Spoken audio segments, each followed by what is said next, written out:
Ration দুর্নীতি মামলায় আগাম জামিনের আবেদন এবার হাইকোর্টের দ্বারস্থ ধৃত শেখ শাহজাহান। পিএমএলএ আদালতে জামিনের আবেদন খারিজ, সেই নির্দেশকে চ্যালেঞ্জ করে হাইকোর্টে শেখ শাহজাহান। অভিরূপা হাজরা আমাদের প্রতিনিধি রয়েছেন টেলিফোনে। অভিরূপা, কি জানা যাচ্ছে এ বিষয়ে? দেখো, শেখ শাহজাহান এবার জামিনের আবেদন করলেন কলকাতা হাইকোর্টে। পিএমএলএ কোর্টে তিনি জামিনের আবেদন করেছিলেন যখন তিনি ফেরার ছিলেন, সেই সময় তিনি আগাম জামিনের আবেদন করেছিলেন।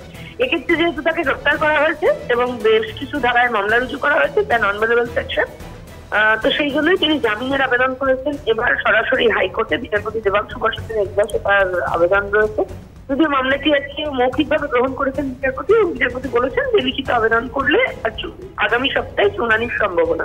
তবে এটাই দেখার বিষয় যে প্রথমত তার বিরুদ্ধে যে যা অভিযোগ রয়েছে, তারপর আদতে কলকাতা হাইকোর্ট তাকে এত তাড়াতাড়ি জামিনে মুক্ত দেয় নাকি অন্য কোনো নির্দেশিকা দেয়, সেটাই এখন ব্যাপার।